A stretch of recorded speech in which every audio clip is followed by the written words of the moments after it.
हाँ, तो हमने इसके आगे देखना था, यहाँ तक हमने कर लिया था डायरेक्टरी रूल्स फ्रांस। यहाँ रीन ऑफ टाइम में मैंने मैक्सिमिलियन रोबेस्पियर के बारे में बताया था ना। अब फिर डायरेक्टरी रूल्स फ्रांस में मैंने ये बताया था कि भाई इसमें जो कुछ अमीर हो गया उनका शासन आ गया फ्रांस में, मतलब कि इट वाज राइट कि कुछ रिच पीपल उन्हीं के हाथ में पूरी सरकार हो गई। अब हम देखते आ रहे role of women in revolution. बोलता है कि पहले मैं ऐसे समझाऊंगा, फिर मैं बोल भी दूंगा, डिक्टेट भी कर दूंगा, वीडियो तभी पॉज करके आप इसको नोट कर लेना। बोलता है वुमेन ने काफ़ी ज़्यादा सिग्निफिकेंट रोल प्ले किया फ्रेंच रेवोल्यूशन में। ठीक है, वुमेन ने बहुत ही सिग्निफिकेंट रोल प्ले किया फ्रेंच रेवोल्यूशन में। ठीक है, बोलते कि होता क्या था कि जितनी भी थर्ड स्टेट की वुमेन थी, हमने पढ़ा था ना कि फ्रांस में एक फर्स्ट स्टेट थी, सेकंड और थर्ड। फर्स्ट कौन सी थी? नोबिलिटी, सॉरी फर्स्ट थी क्लर्जी, सेकंड थी नोबिलिटी और थर्ड थी जिसको हम थर्ड स्टेट के नाम से जानते थे, है ना। तो बोलता है जो थर्ड स्टेट की वुमेन थी वो वर्किंग थी, जॉब करती थी। क्यों? क्योंकि थर्ड स्टेट में जो लोग थे वो ज़्यादा अमीर नहीं थे, मिडिल क्लास थे और पुअर पीपल थे। और ये भी बोला जाता था कि एक सेकेंड,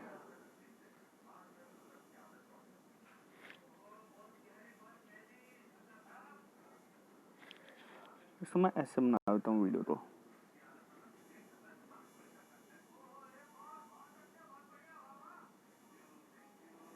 ठीक है, हाँ, ये भी बोला जाता था कि ओनली द डॉटर्स ऑफ, देखो अगर आपको वीडियोस दिख भी नहीं रही है तो आपको मैंने पिक्स भेजी हुई है ना, तो आप पिक्स के साथ आप टैली करोगे।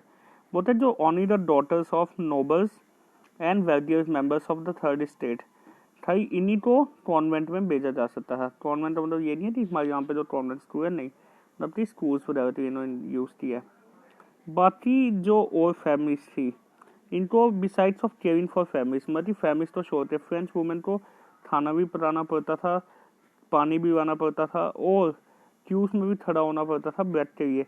मतलब कि अगर क्यूज में खड़ा होना ब्रेड के लिए बेसिकली क्या है कि वहाँ पे जॉब होती थी। जैसे आज की डेट में जैसे हम बोलते हैं ना, राशन कार्ड की दुकान के बाद लाइन लगी है, 1 2 3 4 5 6 7 ऐसे 10 बंदे खड़े हुए हैं। तो वहाँ पे एक जॉब होती थी जहाँ पे एक बंदा बोलता अच्छा आप बाहर चले जाओ, आपकी जगह मैं खड़े हो जाता हूँ, तो मुझे उसके बदले में कुछ पैसे दे देना। तो ऐसे काम भी फ्रेंच सोसाइटी की पर्टिकुलरली थर्ड स्टेट की वुमेन करती थी। ठीक है, और इनकी जो वेजेस थी वो भी कम थी मैन से। अब आपसे अगर ये क्वेश्चन पूछा जाए, ठीक है, what job women were doing, ठीक है, तो आप इसमें लिख सकते हो they care for their families, they were doing cooking, they stood in on queues and they were looking after the children also, and despite of all these things, इन सब चीज़ों के बावजूद भी they were paid very less in comparison to the man. अब आता है women in France were disappointed with the constitution of 1791। ठीक है, अब वुमेन जो थी फ्रांस में वो डिससेटिस्फाइड थी 1791 के कॉन्स्टिट्यूशन में। 1791 का कॉन्स्टिट्यूशन कहाँ पे बना था? नेशनल असेंबली में, बताया था ना हमने। और ये क्यों बनाया गया था? जब जो थर्ड स्टेट के लोग हैं, जब उनको वहाँ पे नहीं मिला, अपने हक नहीं मिले, अपने सूट नहीं मिले, तो उन्होंने क्या किया, नेशनल असेंबली में इकट्ठा हुए और उन्होंने वहाँ पे अपना कॉन्स्टिट्यूशन बनाया। उस कॉन्स्टिट्यूशन में उन्होंने क्या किया था, जो राजा था मोनार्क, उसकी पावर कम कर दी थी। ठीक है, तो हम वो जो सरकार बनी थी या वो सिस्टम ऑफ गवर्नेंस था, उससे ये टर्म भी यूज की गई थी, वो थी कॉन्स्टिट्यूशनल मोनार्की। कॉन्स्टिट्यूशनल मोनार्की मतलब कि राजा वाला सिस्टम तो रहेगा लेकिन कॉन्स्टिट्यूशन के डेवे के अंदर। और कॉन्स्टिट्यूशन क्या होता है? Set of rules and regulation. मतलब राजा की पावर एब्सोल्यूट नहीं है, राजा के मन में जो चाहे वो नहीं कर सकता। राजा तो वही करना है जो उसको कॉन्स्टिट्यूशन परमिट करता है, जो उसको लॉ परमिट करता है। वो संविधान, वो कानून, इसके अगेंस्ट नहीं जा सकता है। बेसिकली कोई भी कंट्री को आगे जाना हो वहाँ वो कॉन्स्टिट्यूशनल लॉ के हिसाब से जा सकती है। अगर एक कंट्री में कुछ set of rules and regulations नहीं होंगे तो वो देश कभी भी आगे नहीं बढ़ पाएगा। तो वैसे ही जो फ्रांस में भी यही सिचुएशन थी, फ्रांस में भी यही सिचुएशन थी। ठीक है, ठीक है, तो लेकिन क्या था 1791 के कॉन्स्टिट्यूशन में हमने ये पढ़ा था कि वहाँ पे कैसे हमने क्या बोला था कि इलेक्शंस कैसे होंगी, सिटीजन्स को डिवाइड किया जाएगा दो हिस्सों में, एक थे एक्टिव सिटीजन, एक थे पैसिव सिटीजन। और एक्टिव सिटीजन ही कुछ इलेक्टर्स को चूज करते थे, और ये इलेक्टर्स आगे जाते क्या चूज करते थे, मेंबर्स चूज करते थे हाउस के। तो एक्टिव सिटीजन कौन थे, एक्टिव सिटीजन की अगर हम डेफिनेशन देखे, एक्टिव सिटीजन में हमने बोला था कौन है, नॉन एक्टिव सिटीजन में आते थे, एक सेकंड ये पेन आने दो, एक्टिव सिटीजन में आते थे प्रॉपर्टीड मैन, वो लोग जिनके पास प्रॉपर्टी है, और वो भी मैन मतलब कि आदमी, मतलब वुमेन तो सीधे सीधे बाहर ही हो रही। तो सीधी सीधी बात है कि भाई वुमेन वर हाईली डिसअपॉइंटेड, ठीक है। अब इसको आप तो समझ आ रही थी why women were disappointed, because they were not granted any sort of voting rights as they were reduced to mere passive citizen, उनको पैसिव सिटीजन बोला गया, ठीक है। आप वो तो आपके पास कोई राइट ही नहीं है। उन्होंने पॉलिटिकल राइट्स डिमांड की, ठीक है, दे डिमांडेड पॉलिटिकल राइट्स, ठीक है, for example right to vote मांगा, ठीक है, to be elected in assembly, to hold political office, उन्होंने हमने अपने व्यूज एक्सप्रेस करने हैं। इसलिए इन सबको जोड़ते हुए इन्होंने क्या किया, एक न्यूज़पेपर स्टार्ट किया, उस न्यूज़पेपर का नाम आ सकता है सीधे, ये लिखा हुआ है the society of revolutionary and republican women. मैं रिपीट कर रहा हूँ, द सोसाइटी ऑफ रेवोल्यूशनरी मतलब क्रांतिकारी एंड रिपब्लिकन वुमेन, ठीक है, ये हो गया यहाँ तक। अब इसमें देखो नोट क्या करना है, अब role of women in revolution, ठीक है। तो हम ये बोलेंगे कि women were playing very important role in the French revolution, ठीक है। Only the women of first and second state were allowed to study, ठीक है, but the women of third state were doing certain jobs, ठीक है। तो वो कुछ उनको जॉब करनी पड़ती थी, वो क्या था, और साथ साथ में they besides of doing job they were caring for their families, they were doing cooking, they stood in on queues।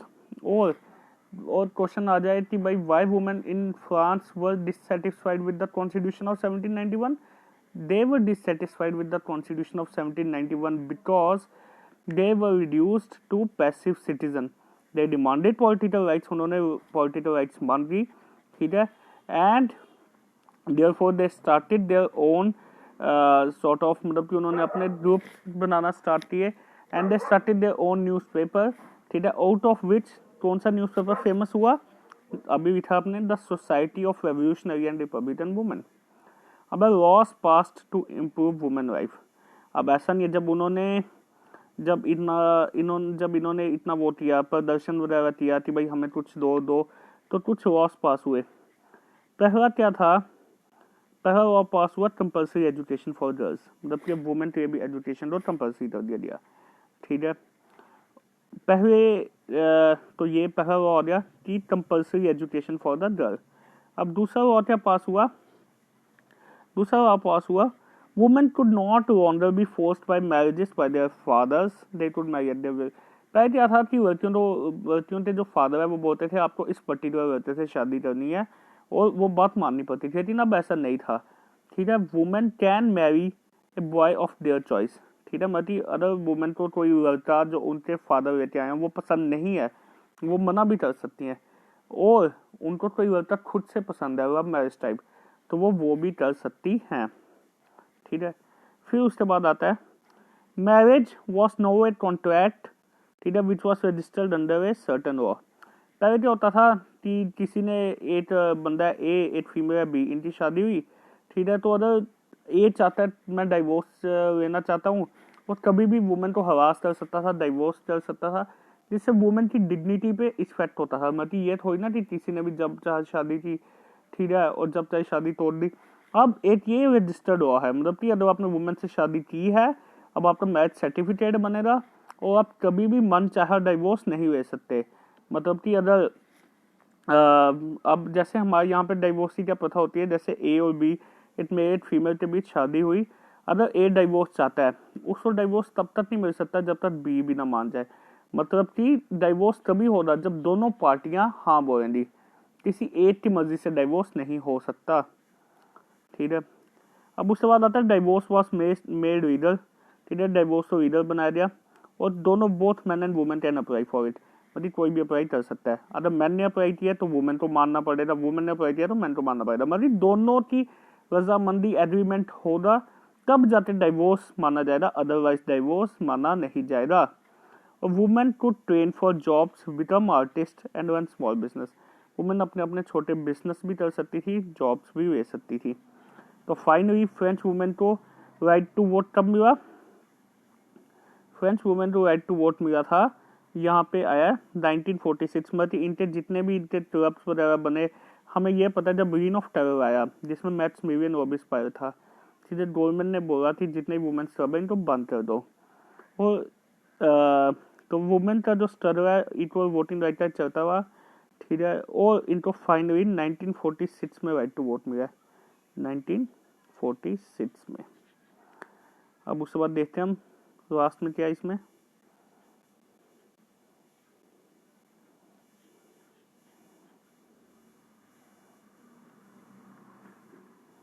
अब एबॉर्शन ऑफ स्लेवरी।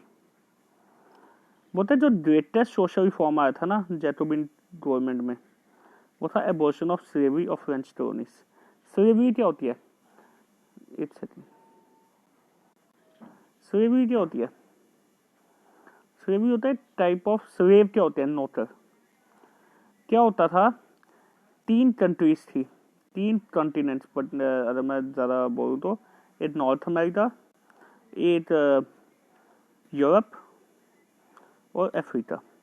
इनके बीच चलता था एक ट्रायंगुलर ट्रेड। क्या चलता था? Triangular trade. जो नॉर्थ अमेरिका के बिजनेसमैन थे वो यूरोप में आते थे, वो ये आते थे अफ्रीका से ना, क्योंकि अफ्रीका क्या है डॉट कॉन्टिनेंट बोला जाता है, काफ़ी गरीबी है, पुअर पीपल रहते हैं, कि यहाँ से ना वो खरीदते आते थे, रोड खरीदते आते थे, जिनको हम वो बोलते हैं नीडोस बोलते हैं, ठीक है। तो जो फ्रेंच कॉलोनीज थी इन कैरेबियन, कुछ फ्रेंच कॉलोनीज थी जिनका नाम क्या था? मार्टिनिक्यू, टोडोस्पी, सैन डोनिगो, ठीक है। यहाँ पे ये क्या करते थे, यहाँ पे इनकी कुछ सप्लायर्स थे। ये किस चीज़ से सप्लायर्स थे? टोबैको के, इंडिगो, शुगर, कॉफ़ी, ठीक है। ये जो फ्रांस तो ये वर्कर्स चाहिए थे, प्लांटेशन थे ये अपनी कॉलोनीज पे। तो यूरोपियंस क्या करते थे? यूरोपियंस इन वर्कर्स को कहाँ से लेके आते थे? अफ्रीका से। और इसी चीज़ को बोला जाता था ट्रायंगुलर स्लेव ट्रेड, ठीक है। लेकिन इससे क्या हुआ था, ह्यूमन राइट्स जो है, ह्यूमन राइट्स का जो क्या है वो हनन हो रहा था, मतलब कि ह्यूमन राइट्स वगैरह जो है वो काफ़ी कम हो रही थी इनकी, कि आफ्टर थे तो ह्यूमन बींग्स ही ना, आफ्टर थे तो ह्यूमन बींग्स ही ना। तो फिर through out the 18th century, अब ये क्या था, पर 18th सेंचुरी में इसका जो स्लेवरी थी इसका फ्रांस में क्रिटिसिज्म था। लेकिन 1794 में क्या किया गया, इसको अनकॉन्स्टिट्यूशनल माना गया, क्योंकि वो जो वोट थे उनको कुछ भी नहीं दिया जाता था। जो नीडो पकड़ते आते थे अफ्रीका से, उनको बस खाना दिया जाता था, तो बहुत गलत हो रहा था, ठीक है। इन स्लेव्स को यहाँ पे था, ये देवर नोन एज अफ्रीकन नीडो, ठीक। तो 1794 में इसको बंद कर दिया गया। लेकिन नेपोलियन ने 10 साल के बाद वापस से इसको वो ले आया, स्लेवरी वॉर तो ले आया। क्यों? क्योंकि नेपोलियन बेसिकली एक मिलिट्री जनरल था और इसको सपोर्ट था बिजनेसमैन का। बिजनेसमैन को चाहिए होता है सस्ता उनको नौकर मिल जाए, ठीक है। इसलिए नेपोलियन ने उनके प्रेशर में आते, क्योंकि उसकी सरकार, नेपोलियन की सरकार इन बिजनेसमैन ने ही बनाई थी, उसने वापस से स्लेवरी को इंट्रोड्यूस किया। लेकिन फाइनली 1848 में कंप्लीटली स्लेवरी तो वो खत्म किया गया। अब आता है रेवोल्यूशन ऑफ एवरीडे लाइफ। 1789 के बाद काफ़ी चेंजेस जो है वो आए in the lifes of women, man and children. एक इम्पॉर्टेंट हुआ जो इसमें आया, ठीक है, वो था एबॉर्शन ऑफ सेंसरशिप। सेंसरशिप क्या था? बेसिकली लुई 16 के टाइम में क्या होता था, जितने भी न्यूज़पेपर्स होते थे या प्रेस रिलीजेस होते थे, उन सबको पर लुई 16 के सामने लाया जाता था। मतलब कि अगर आपने गवर्नमेंट के अगेंस्ट लिखना, वो आप नहीं लिख पाते थे, क्योंकि गवर्नमेंट पर पढ़ रहती थी न्यूज़पेपर्स में क्या आने वाला है। तो इन्होंने क्या किया, इन्होंने बोला ये चीज़ गलत है कि भाई आप ऐसे नहीं कर सकते, सबको बोलने का हक है। अगर गवर्नमेंट की कोई अच्छी चीज़ है तो वो प्रेस है, गवर्नमेंट की कोई गलत चीज़ है तो क्रिटिसाइज करने का भी हक है, ठीक है। अब फ्रांस को तो हम जानते ही हैं, यहाँ पे इक्वल राइट्स, फैटर्निटी, ये सब चीज़ें बड़ी बड़ी बातें, इक्वालिटी, ये सब की बात हुई है। तो इसे इन्होंने क्या किया, फ्रीडम ऑफ प्रेस भी दी और उन्होंने तो अपने ओपिनियन देने का मौका दिया गया। तो इसमें तो कुछ सीखने वाला है नहीं। बाकी जो था मैंने इसमें वुमेन बारे था, ट्रायंगुलर ट्रेड तो मैंने आपको समझा दिया। अब कंक्लूजन है, लास्ट पार्ट चल रहा है यहाँ पे। 1804 में नेपोलियन बोनापार्ट जो एक फ्रेंच जनरल था, उसने अपने आप को फ्रांस का एम्परर घोषित कर दिया। और इसने क्या किया, आसपास के यूरोपियन छोटे छोटे देश भी उनको भी जीतना शुरू किया। और इसको बोला जाता है he was the moderniser of Europe. Moderniser क्या होता है, जो यूरोप को एक अच्छे रास्ते पे लेके जा रहा था, मॉडर्न रास्ते पे। इसने काफ़ी अच्छे अच्छे लॉस पास किए, सिवाय एक एबॉर्शन ऑफ स्लेवरी थे। इसने स्लेवरी तो वापस आया था, एक वो इसका गलत हुआ था, उससे अपार्ट इसने प्राइवेट प्रॉपर्टी को प्रोटेक्ट किया, uniform system of weight and measure किए, डेसिमल सिस्टम लगाया। नेपोलियन स्टार्टिंग में सबको अच्छा लगा, लेकिन आसपास के जो लोग थे, ठीक है, आसपास के जो स्टेट कंट्रीज थी उनको लगा जैसे नेपोलियन ने यहाँ पे राजा तो खत्म कर दिया है, अगर हमारे ऊपर भी अटैक हो गया तो इसलिए नेपोलियन के आसपास की कंट्रीज में कंट्रीज के साथ लड़ाई शुरू हो गई। और फाइनली इसकी डेथ कहाँ पे हुई, in the battle of Waterloo of 1815। यहाँ पे मैं देता हूँ वाटर, WATER, वाटर, और रू, LOO। ये तब हुई थी वाटरलू 1815 में, ठीक है। इसी के साथ ये चैप्टर आपका खत्म होता है यहीं पे। बाकी हाँ, यहाँ पे थोड़ा फ्रेंच रेवोल्यूशन हमें लिबर्टी, डेमोक्रेटिक राइट, इन सब पे हमें इंस्पायर करता रहेगा। अब जो जितने भी डाउट हैं वो आप मुझे व्हाट्सएप पे पूछो, और बाकी का जो आगे का है, कौन सा चैप्टर करना है या करवाना है, वो आप मुझे व्हाट्सएप पे बता दो।